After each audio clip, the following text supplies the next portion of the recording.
Good morning, friends. Welcome to Sutta study again with Bhante Suddhaso. So we're here for the second part of the Sutta on the discourse, Majjhima Nikaya 38.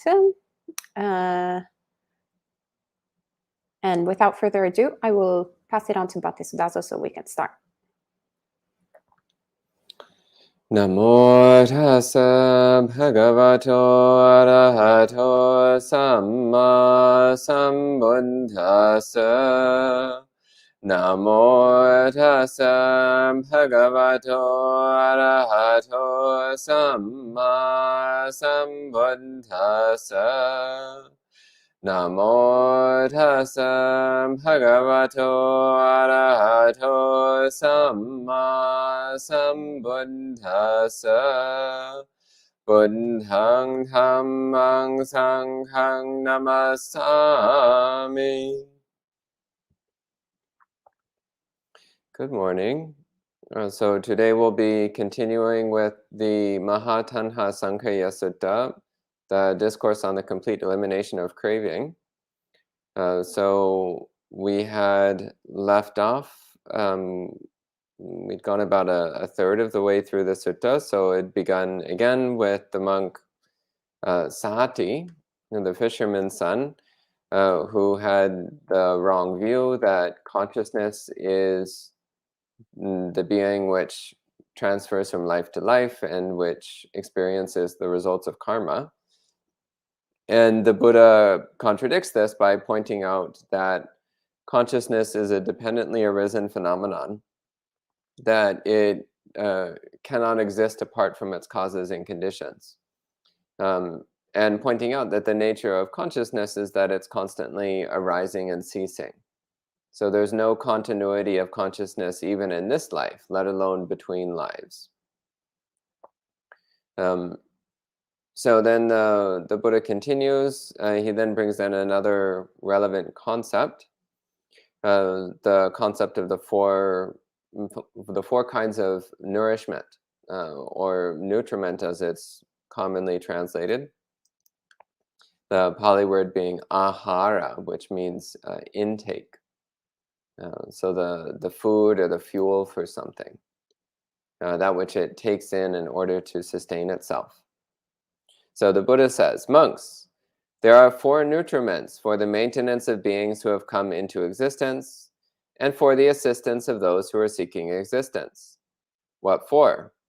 Physical food, coarse or subtle. Sense contact is the second. Mental volition is the third. And consciousness is the fourth.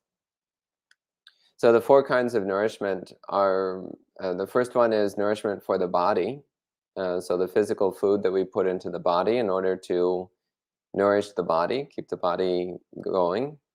And the next three are forms of mental nourishment, things that we feed our mind, which keeps our mental processes running. And in particular, it keeps our, when we're unenlightened, it keeps our delusional experience of the world running. It keeps our defiled tendencies of mind to keep cycling forward, keep progressing and building on itself. So sense contact, one of the ways that we feed our mind is through what we direct our senses towards. What do we look at? What do we listen to? What do we smell? What do we, eye, ear, nose, tongue? What do we eat? What do we taste? What do we touch? And of course, what do we direct the mind towards as well? So sensory contact then is a way that we feed our mind. It's a way that we nourish and build up the tendencies of mind that we have. So if we are constantly directing attention towards beautiful things, attractive things, exciting things, enticing things, then that will fuel our greed. It will fuel our attachment. If we're constantly directing attention towards unpleasant things, then that will fuel our aversion, our discomfort, our tendency towards hating things.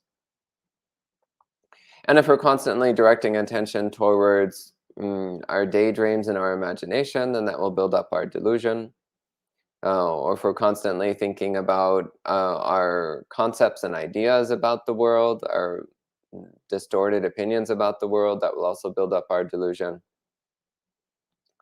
And also, it feeds the way that we conceive of the world. So what we tend to do is to fixate on sensory experiences that confirm our pre-existing opinions, and to avoid sensory experiences that might challenge our pre-existing opinions. We also tend to seek out sensory experiences that that fit into our self-identity. So by so doing, we continue to reinforce and build up our self-identity. The third one is mental volition. So in Pali, that's mano sanchetana. So mental volition. So the intentions and choices that we make with our mind. So that also fuels our self-identity. It fuels our sense of who we think we are. It fuels this sense of self within ourselves. And finally, the fourth one is consciousness. So this also is interesting because here the Buddha is pointing to consciousness as a something that we take in order to feed our sense of self. So consciousness not as being an innate property of the mind, but rather as something which we consume in the same way that we consume food and beverages. So again, remembering that consciousness in a Buddhist context, consciousness normally refers to sensory awareness. So visual awareness, auditory awareness, and so on. Awareness of sight, sound, smell, taste, touch, and mental phenomena. So we are seeking out sensory experiences. We're seeking out the experience of sensory phenomena. And we're constantly relating to that through the lens of self-identity. So thinking, I am seeing those sights. I am hearing those sounds. Um, I am smelling those fragrances, and so on. So in this way, we're using sense consciousness as a way of reinforcing our self-identity, reinforcing the sense of me and other. So in this way, it becomes a nourishment for the ongoing delusional sense of self-existence. So then the Buddha asks the monks, he says, what is the origin, source, parent, and producer of these four nutriments? And he answers for them. He says, these four nutriments have craving as their origin, source, parent, and producer. And this is interesting because he's pointing to the fact that nourishment arises from our craving. So we normally think of it the other way around. Like you go in the kitchen and you see a box of cookies and craving arises. So we think that the craving arises because of the nourishment. But the Buddha is saying it's the other way around. The nutriments arise because we have craving. We have craving for sensory experiences. We have craving for mental phenomena. And we have craving for physical sensations. So as a result of that craving, then we produce an experience of the world in which we identify sources of nourishment. We produce an experience of the world in which we identify what we can consume. So whether it's consuming ideas or consuming images or consuming physical food, or consuming information, we're relating to the world as being composed of things that we can consume in order to fuel our self-identity, our sense of self. And the Buddha then carries on. So again, saying craving, what is the origin, source, parent, and producer of craving? He says craving has feeling as its origin, source, parent, and producer. Then carrying on, feeling has sense contact as its origin. Sense contact has the six senses as its origin. The six senses have mind and body as their origin. And mind and body has consciousness as its origin. Consciousness has conditional formations, that's sankhara, as its origin, and conditional formations have ignorance as their origin. So here you see the Buddha is giving dependent origination. And here with dependent origination, he's starting from the four nutriments. So instead of starting, so here the four nutriments are taking the place of craving.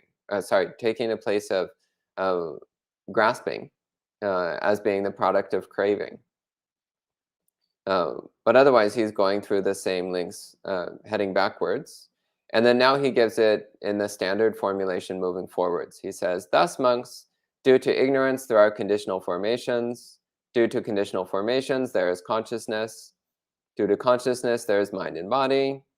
Then the six senses, then sense contact, then feeling, then craving. Then from craving, there is clinging. So in the reverse form he just gave, after craving, there was the four nutriments.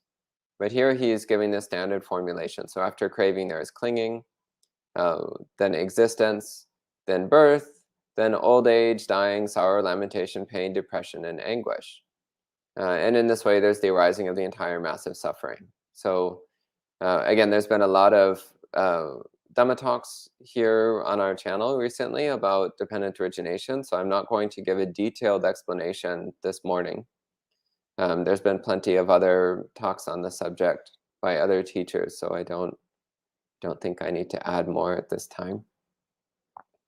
Then the Buddha, he says, it was said, due to birth there is old age and dying. And he asked the monks, is it due to birth that there is old age and dying or not? What is it in this case? And the monks affirm, Bhante, due to birth there is old age and dying. So the Buddha goes through and asks them about each step of dependent origination, and in each case the monks affirm, as the Buddha said, that each link of the chain depends upon the previous link. And the monk agrees. He says, good monks, it is as you say, and also as I say. When this exists, that exists. From the arising of this, that arises. And then he goes through the chain of dependent origination again. And then he gives the cessation half of dependent origination. He says, however, when there is complete detachment from and cessation of ignorance, there is the cessation of conditional formations. And then he moves on from that. So giving from the cessation of conditional formations, there's a cessation of consciousness, and so on, up to the cessation of the whole mass of suffering. And again, he questions the monks if they also understand it in this way, and they agree. So then he asks, he says, monks, knowing and seeing in this way, would you chase after the past, thinking, did we exist in the past? Did we not exist in the past? What were we in the past? How were we in the past? Having been what? What did we become in the past? And the reply is certainly not, Bhante. So if you're familiar with some of the other suttas, you might recognize this from the Sabbasava Sutta. So in the Sabbasava Sutta, the Buddha gives the example of wrong consideration, so careless thinking. And the examples he gives of careless thinking are thoughts like this. So this kind of useless speculation about the past, this useless speculation about what we might have been in previous lives, what we might have done, what we might have done in the past that might have led to our current conditions. It's kind of idle speculation, which doesn't really lead to anything productive or fruitful. And then similarly, he says, would you chase after the future? Thinking, will we exist in the future? Will we not exist in the future? What will we be in the future? How will we be in the future? Having been what will we become in the future? And the reply, certainly not, Bhante. Again, this same formula is given in the Sabbasava Sutta. So examples of idle speculation about the future. And then finally about the present, he says, monks, knowing and seeing in this way, would you be internally confused about the present, thinking, do I exist? Do I not exist? What am I? How am I? Where has this being come from? Where will it go? And they reply, certainly not, Bhante. So with all three of these, so speculation about the past, about the future, and about the present, all three of these are built upon a sense of self-identity. All three of them are built upon the underlying assumption that there is some kind of persistent being, some kind of persistent self that's moving from life to life. So thinking, what was I in the past? Well, that assumes that we were the same being in the past. Instead of thinking, reflecting what causes and conditions brought about this present existence. Instead, it's asking, what was I in the past? What did I do in the past? So it's fixated on the sense of self, rather than trying to understand the process of causality. So there is a place to analyze past memories. So analyzing our memories of the past is a way that we can come to a deeper understanding of causality, and a way that we can learn how to avoid making the mistakes that we've made before. So there is some value to thinking about the past, but not in this kind of idle speculation that the Buddha is talking about here. So just ruminating endlessly about what we might have been. It's like, well, what was I in the past? Was I Cleopatra? Was I the king of like just this idle wondering about what we might have been or what we might have done. And it's also pointless because samsara has no discoverable beginning. And throughout our wanderings in samsara, we've experienced everything at one point or another, everything except for awakening. So there's not really any point in speculating about what we were in the past because we've been everything at one point or another. Similarly, speculating about the future. Well, what we're going to experience in the future actually depends upon what we're doing right now.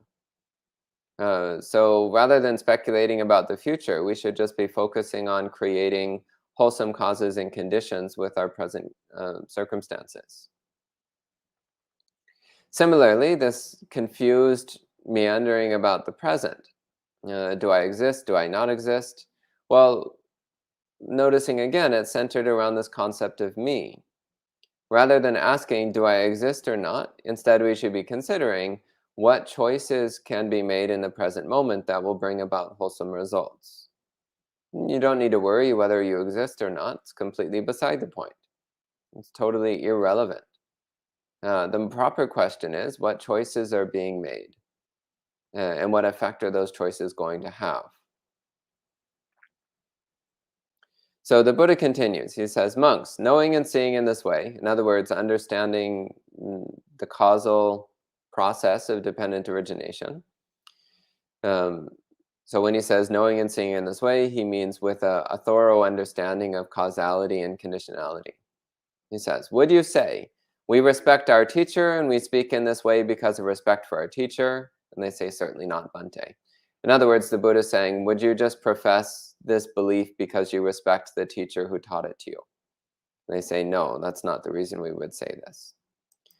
And then knowing and seeing in this way, would you say the contemplative said this and we speak in this way because of the contemplative? And they reply, certainly not, Bhante. So again, similarly, this is saying, are you affirming this belief just because some respectable monk said these things? And they say, no, that's not the reason. And he says, knowing and seeing in this way, would you appoint another teacher? In other words, would you follow something other than Buddhism? Would you follow some spiritual path other than Buddhism? And they reply, certainly not, Bhante. So here we're starting to get the sense that the people the Buddha is talking to, the monks he's talking to, were at least stream enterers. Because here he's going through the qualities of a stream enterer. One of the ways of talking about the qualities of a stream enterer. One of the aspects of a stream enterer is that it is impossible for them to practice anything other than Buddhism. Because they've recognized that Buddhism is innately true. It points to a direct realization of reality, which is not available through any other spiritual system. So it's just not possible that someone who has some stage of awakening would be involved in any other practice than Buddhism. And so the Buddha confirms, he says, monks, wouldn't you say it is because it is your own, known by yourself, seen by yourself, and understood by yourself? And they say, yes, Bhante. So here they're affirming, once again, that they're at least stream enterers. Because they're saying here, they're affirming that they have directly known and seen for themselves dependent origination. So which is one of the ways of defining a stream enterer. So a stream enterer is somebody who has a deep personal understanding of causality and conditionality.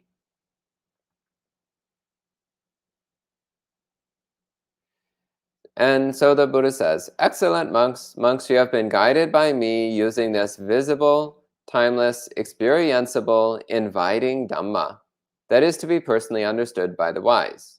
Monks, this Dhamma is visible, timeless, experienceable, inviting, and it is to be personally understood by the wise. Thus it was said, it was in reference to this that it was said. So here the Buddha is using the standard qualities of the Dhamma. So ekaliko, ehipasiko, opanayiko, pachatang veditabo vinyuhi.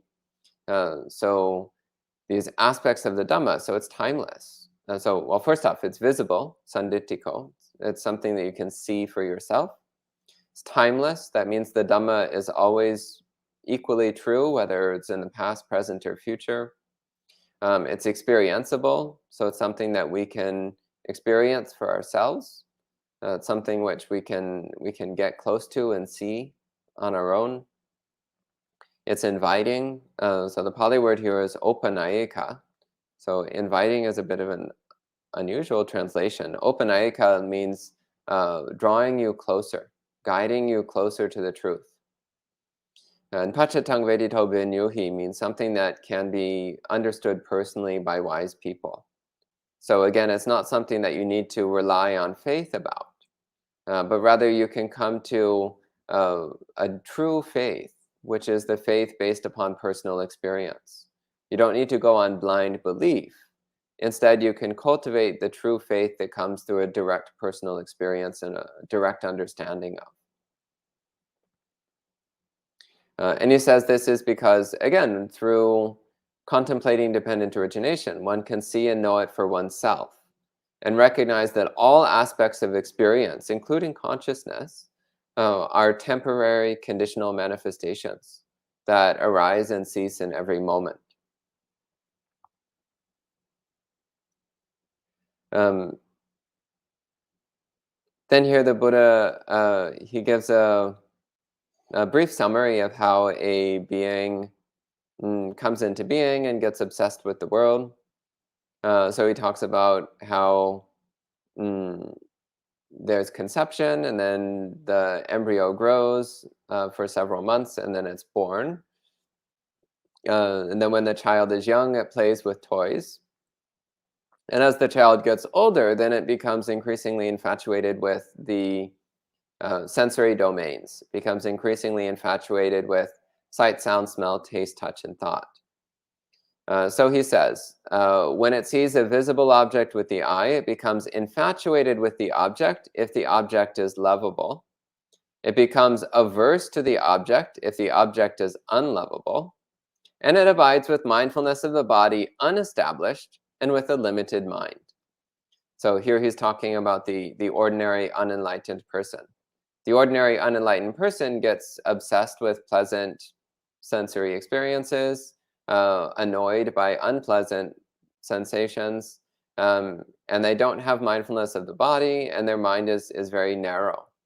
So a narrow-minded person who's not paying much attention to their body, but instead is just reacting to pleasant and unpleasant experiences. So the Buddha continues, it does not accurately understand mental liberation and liberation by means of discernment, where these harmful, unskillful phenomena cease without remainder. So in other words, this person who's constantly chasing pleasant and unpleasant, who doesn't practice mindfulness of the body, this narrow-minded person, they don't understand what liberation is. They have no concept of what enlightenment means. They don't understand the importance of practicing for enlightenment, because that's the only way that we can purify the mind. So he continues talking about the unenlightened person, saying, engaged in approval and opposition in this way, then whatever feeling it feels, pleasant, painful, or neutral, it delights in, welcomes, and adheres to that feeling. As it delights in, welcomes, and adheres to that feeling, delight arises. Delight in regard to feelings is clinging. When there is clinging, there is existence. When there is existence, there is birth. When there is birth, there is old age and dying, and sorrow, lamentation, pain, dejection, and anguish come to be. In this way, there's the arising of this entire mass of suffering. So here the Buddha is giving a slightly different form of dependent origination. So he's actually talking about the same thing, paticca samuppada. But here, instead of starting in the usual way with ignorance gives rise to formations, gives rise to consciousness, and so on, instead he's starting from conception. So from conception, there is an embryo. From the embryo, a child is born. The child has 6 senses.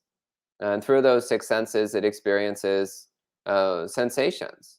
And it gets caught up in approval of pleasant and disapproval of unpleasant. And because it doesn't have mindfulness of the body, and because it's very narrow-minded, then it falls into clinging. Because it falls into clinging, then it gets caught up in the whole sense of self-existence and remains trapped in the cycle of rebirth, the cycle of misery. So you'll notice that in this form, the second half of dependent origination remains the same. It's just that for the first half, the Buddha is actually starting with a form of birth. So rather than starting in ignorance, he's starting at birth. So he's giving a different approach to talking about dependent origination. So normally when we talk about dependent origination, we tend to think about the standard 12-link form. But throughout the suttas, the Buddha gave many alternate forms of dependent origination, which have small or large alterations to how the sequence is presented. So this is one which I've always found quite relatable, in that we think back to what we were like as a child. And that's where the starting point of this link is the mind of a child, how the mind of a child relates to the world. So the sutta continues. This next part, he gets into talking about the training. So this is a relatively long section, so I'm going to skim through it. I think Ivan Lignani recently gave a detailed talk on the gradual training. What was it? Ivan Lignani? Bhante Maybe Sumita. Bhante Sumita, sorry. Bhante Sumita gave an extended talk on the gradual training. So he says, here amongst the Tathagata arises in the world. So the Tathagata teaches the world, so including devas and spirits and all those. So he teaches the Dhamma. That Dhamma is heard by a lay person. After hearing the Dhamma, that lay person acquires faith in a Buddha. And with that faith, then he reflects on the limitations of being a householder, how it's difficult to practice the Dhamma completely while one is living as a lay person. So the person thinks perhaps they should become a monastic so they can practice the Dhamma fully. And it says at a later occasion, that's what they do. They leave behind their wealth, whether large or small, their relatives, whether they have many or few, and they go forth as a monastic. And the Buddha then describes many of the practices that monastics do. So abstaining from killing, and instead we practice compassion. Abstaining from stealing, so we rely only on what people give us. We abstain from sexual activity. We abstain from false speech. Instead, we speak words that are true, reliable, and trustworthy. And he makes this lovely statement. He says about the monk, he says, the monk does not deceive the world. So we're doing our best not to deceive anyone. It says one abstains from malicious speech. So what one has heard here, one does not repeat there in order to cause dissension. In other words, we're not spreading around divisive gossip. We're not using words in a malicious, divisive way. And he says, instead, we unite those who are divided. We enjoy concord. So we use speech in a way that helps to bring people together, that helps people to learn how to get along with each other, rather than using speech in a way that drives people apart from each other. Next, he says he abandons harsh speech and abstains from harsh speech. He uses speech that is gentle, pleasing to the ear, amiable, heart-touching, polite, desired by most people, and pleasing to most people. So again, making an effort to speak in a pleasant way, a supportive way, a kind way, a gentle way.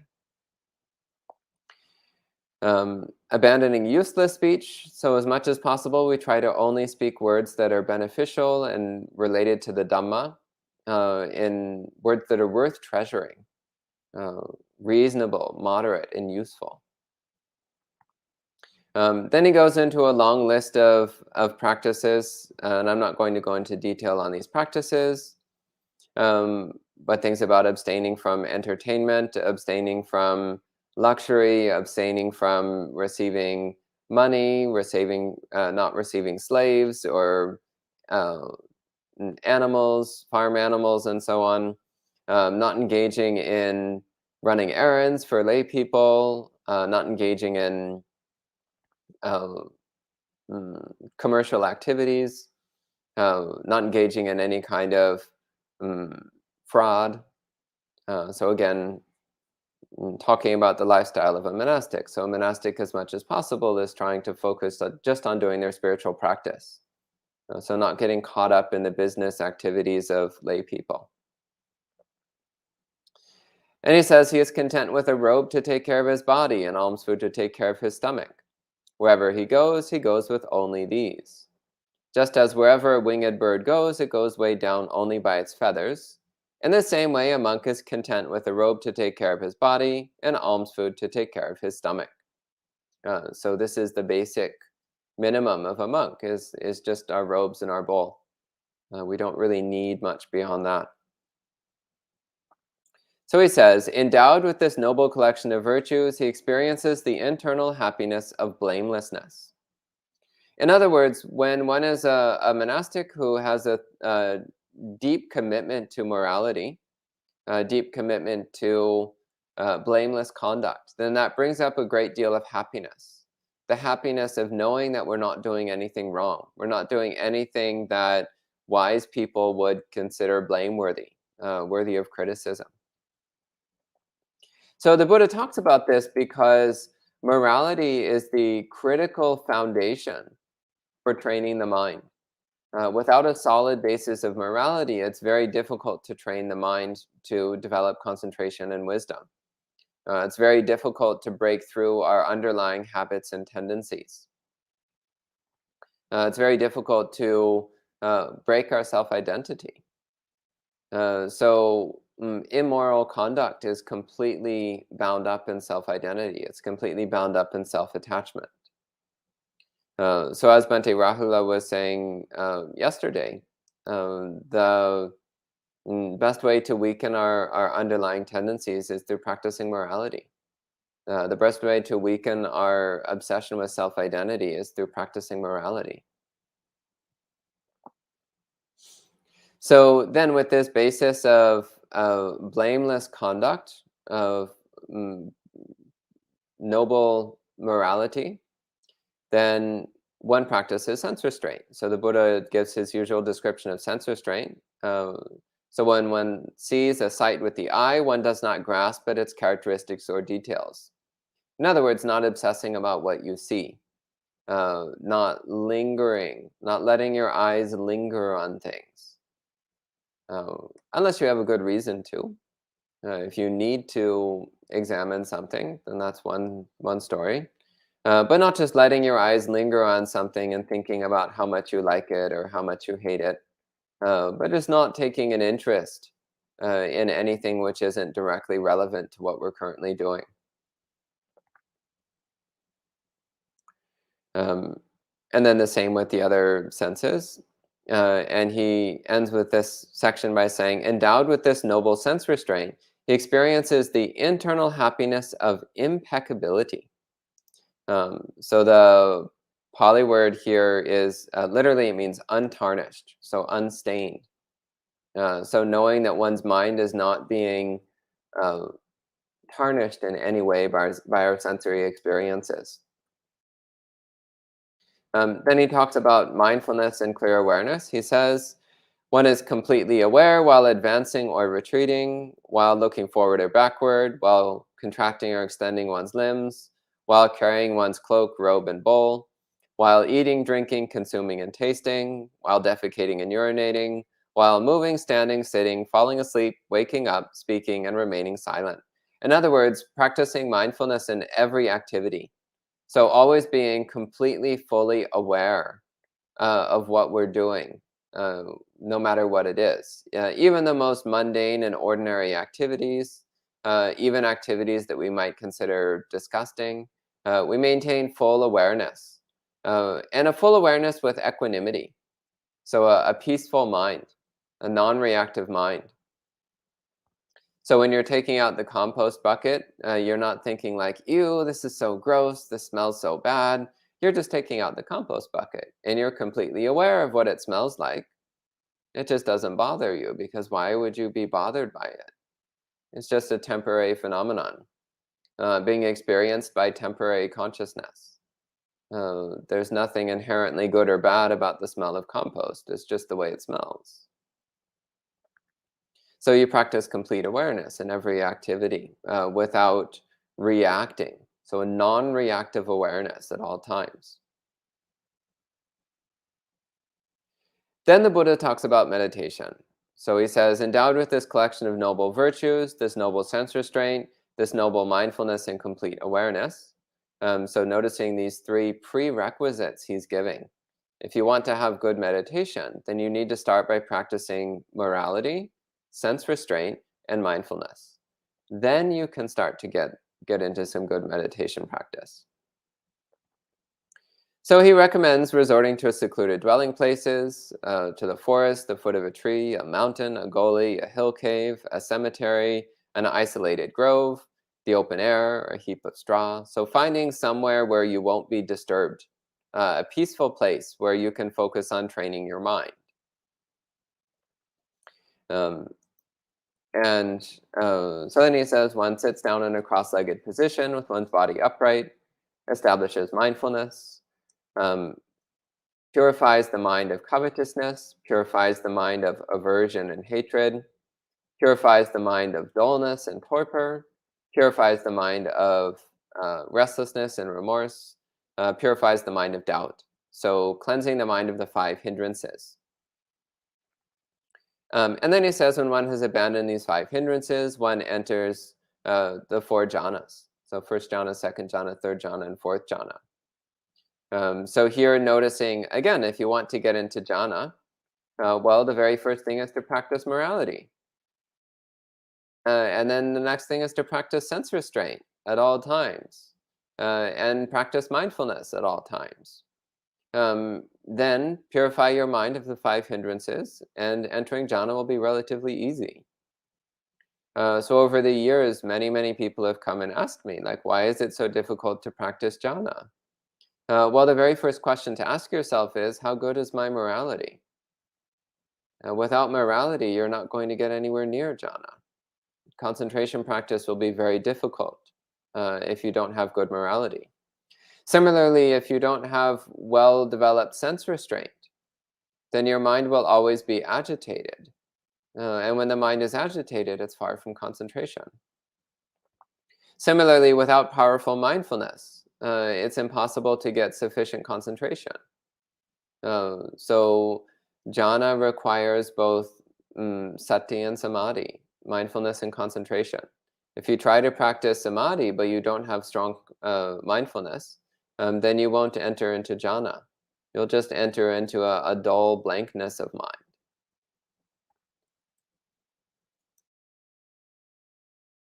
So then after practicing the jhanas, then he says, when one sees a visible object with the eye, if it is an agreeable object, one does not become infatuated with it.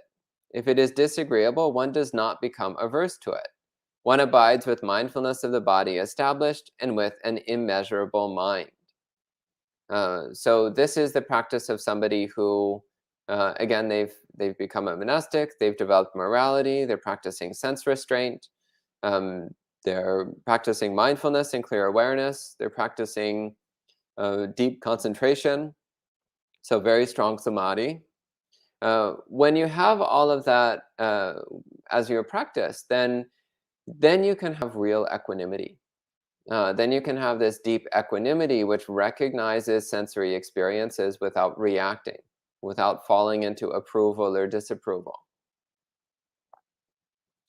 So the Buddha continues, one accurately understands that liberation of mind and liberation by wisdom with those harmful, unskillful phenomena cease without remainder.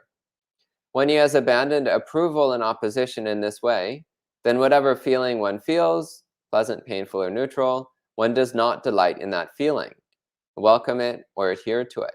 Since one does not delight in, welcome, or adhere to that feeling, then delight in regard to feelings ceases. From the cessation of his delight, there is the cessation of clinging. From the cessation of clinging, there is the cessation of existence. From the cessation of existence, there is the cessation of birth. And from the cessation of birth, the cessation of old age and dying, sorrow, lamentation, pain, dejection, and anguish. In this way, there is the cessation of this entire mass of suffering. So here, again, he's going through dependent origination. And again, rather than starting from the usual ignorance, sankharas, consciousness, six senses, and so on, instead, he's starting from the practice of a monk. So practicing morality and sense restraint and mindfulness, developing concentration, and cultivating mindfulness of the body, an unlimited mind, an immeasurable mind, an open mind, and understanding awakening, liberation from greed, hatred, and delusion, abandoning liking and disliking, cultivating equanimity towards all feeling, all sensation. And through that equanimity, based upon morality, concentration, and wisdom, then one can break the cycle of birth and death. So again, the Buddha's talking about dependent origination here, but he's coming at it starting from, actually starting at the very beginning from faith. One hears the Dhamma, and from hearing the Dhamma, one has faith in the Buddha. And because of that faith in the Buddha, then one becomes a monk and practices morality, sense restraint, mindfulness. Then with that as a basis, one practices concentration and wisdom. And with that as a basis, one experiences true equanimity, this deep, non-reactive equanimity of mind, which then leads to liberation, freedom from birth and death. He says the same with the other senses. And then he concludes the sutta by saying, monks, remember this as liberation by means of the complete elimination of craving. So this is where we get the title of this sutta. So the Buddha says, tanha sankhaya vimutting, so liberation through the complete elimination of craving. So he says, remember this as liberation by means of the complete elimination of craving that has been briefly explained by me. I find it ironic that he says briefly explained because this is a fairly long sutta. So I'm not sure I would call it a brief explanation. It's more, probably took him about an hour and a half to go through this whole sutta. So I guess that's relatively brief. And he says, however, sati bhikkhu is not free from a tangled mass of craving, from the net of craving. In other words, because sati is still stuck on this idea that consciousness is our true self, which goes from life to life, then he's not free from the mass of craving. He's still stuck in the cycle of birth and death. This is what the Buddha said, satisfied those monks delighted in the Blessed One's speech. So I think I'll end there, and we'll take any questions you have. Hannayam Nammakataya Sadhukaram Nadamase Sadhu, sadhu, sadhu, anumodami.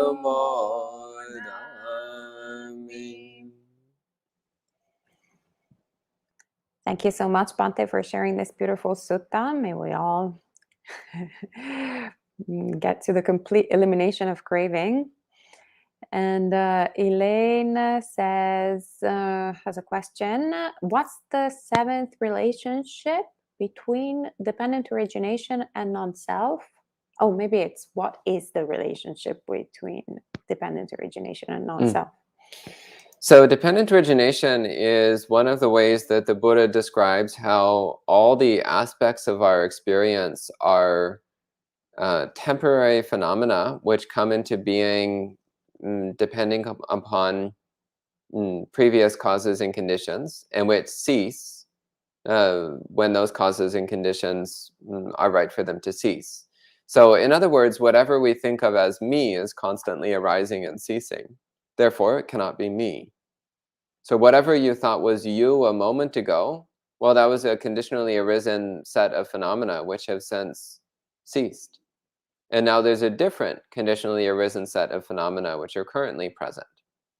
So it comes back to the same idea that impermanence points to not self. Because whatever you thought was yourself has ceased to exist.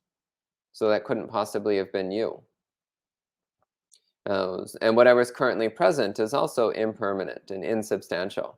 So that can't possibly be your true persistent self. So you cannot find a true persistent self anywhere in anything, because all things are dependently arisen, impermanent, conditional phenomena, which have no lasting reality of their own. They have no lasting existence of their own.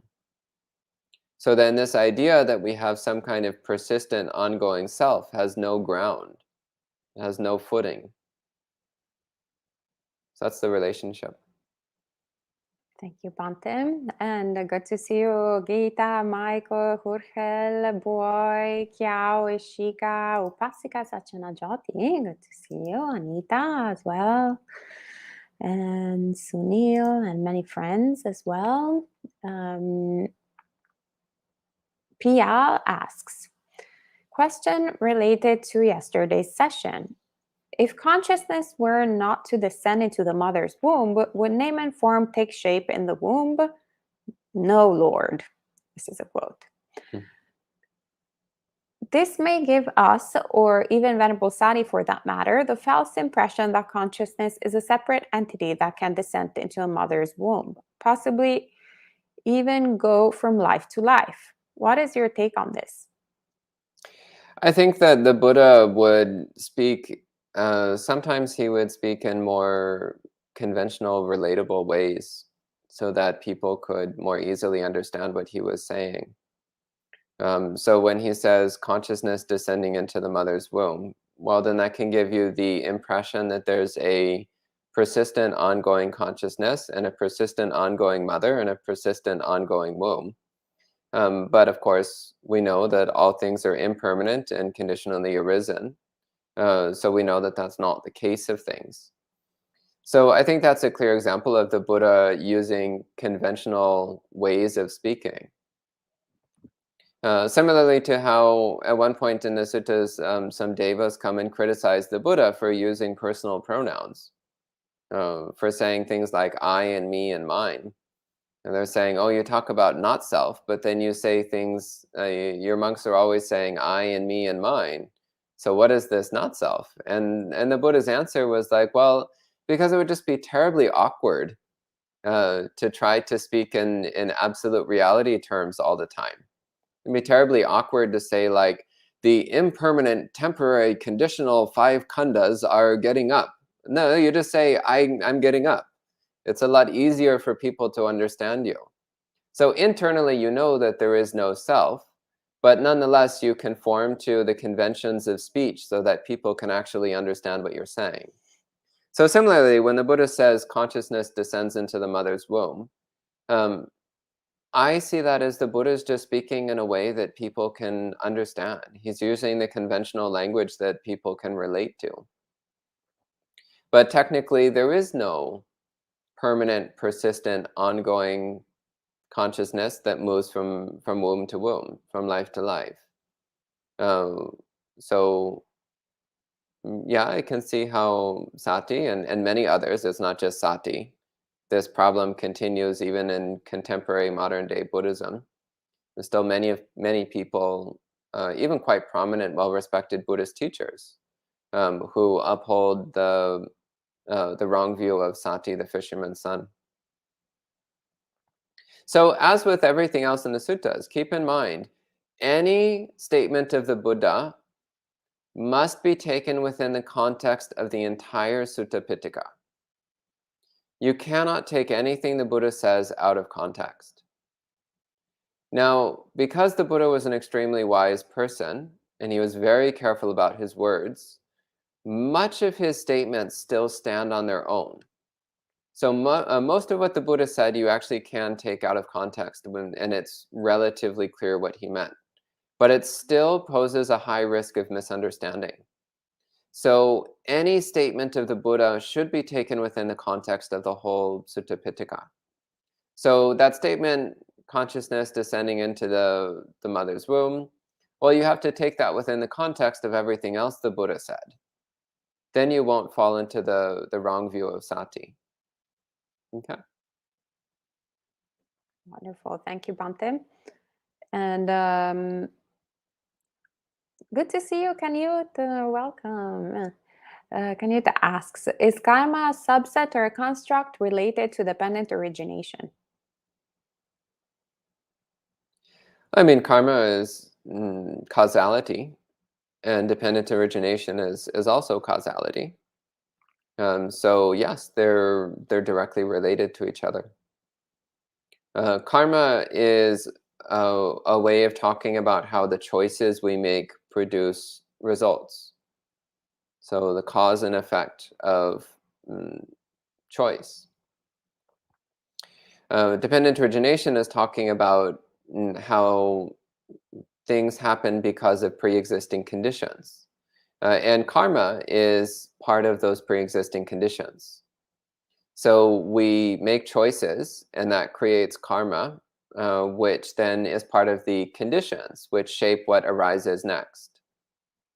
So this is the relationship between karma and dependent origination. Wonderful. And that was the last question. Bhante, thank you so much for sharing the Dhamma with us this morning. So for more on dependent origination, since this is the dependent origination month, hopefully we'll all be at a level stage of awakening by the end of the of the month, thanks to all these talks. So there will be a Sangha panel that will be discussing Paticca Samuppada tonight here at Empty Cloud. And then next week, actually, we'll have the first session on the subject matter from Ajahn Punadhammo, senior monk from the Thai forest tradition of Ajahn Chah. Oh, actually, we have another question from Pial that just appeared. Pial asks, out of the four nutriments, is volitional formations the fundamental of all? From what I understood, it drives nutriments in a vicious cycle. Yeah, I guess you could look at it that way. Ultimately, karma is volition. So volition is the driving force behind everything that we do, all of our choices. And therefore, ultimately, volition is karma. And karma is the ground of all of our experience. So yeah, you could say that volition is the primary of the four nutriments. You can speak in that way. Yeah. All right, thank you, Bhante.